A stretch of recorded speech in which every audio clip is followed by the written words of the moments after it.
નમસ્કાર. તો આખરે એ ઘડી આવી ગઈ છે જેની આપણે સૌ રાહ જોતા હતા. ગુજરાતની 2026ની વાર્ષિક શાળા પરીક્ષાનું ઓફિશિયલ ટાઈમ ટેબલ જાહેર થઈ ગયું છે. ધોરણ 3થી 8ના વિદ્યાર્થીઓ અને એમના વાલીઓ માટે આ ખરેખર બહુ જ મહત્વની માહિતી છે.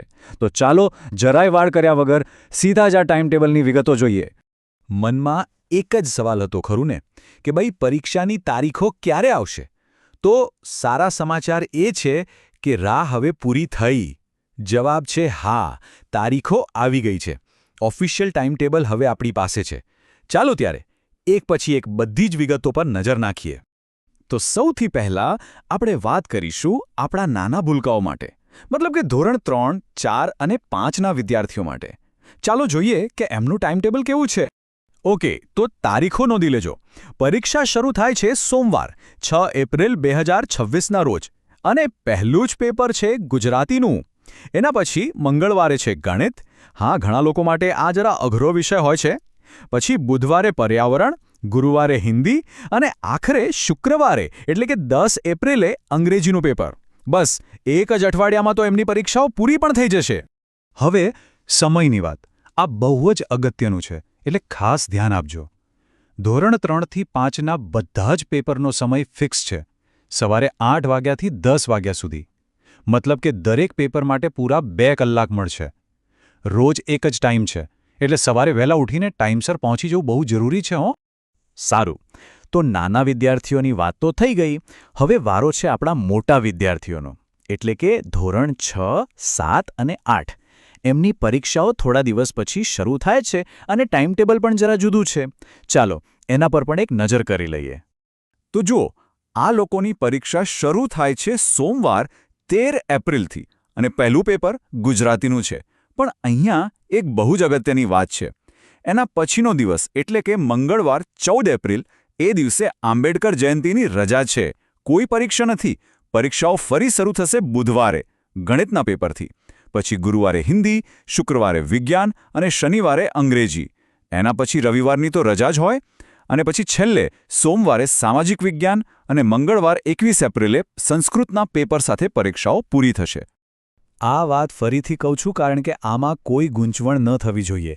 મંગળવાર 14 એપ્રિલ એ દિવસે આંબેડકર જયંતીની જાહેર રજા છે, એટલે એ દિવસે કોઈએ પરીક્ષા આપવા જવાનું નથી. આ તારીખ કેલેન્ડરમાં બરાબર માર્ક કરી લેજો. સારું, તો આપણે બંને ગ્રુપનું ટાઈમ ટેબલ તો જોઈ લીધું. હવે કેટલીક એવી જરૂરી વાતો છે જે બધા જ ધોરણના વિદ્યાર્થીઓ અને વાલીઓ માટે કામની છે. ચાલો એના પર એક નજર નાખીએ. હવે જુઓ, પરીક્ષાના સમયમાં એક મોટો ફેરફાર છે.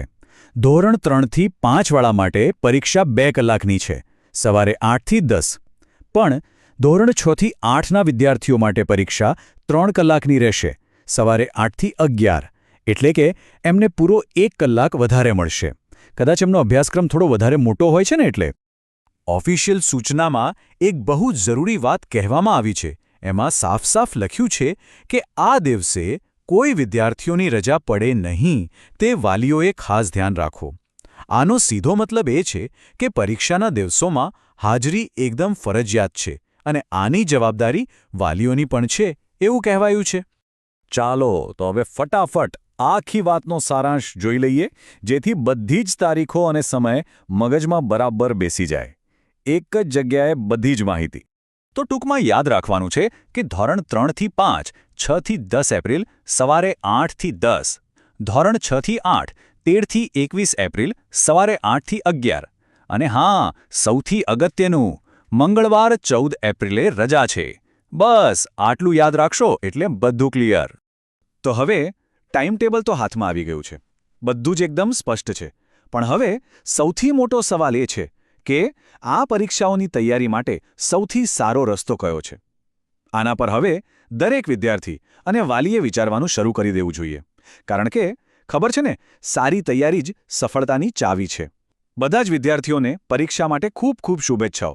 આશા છે કે સૌનું પ્રદર્શન ખૂબ જ સરસ રહેશે.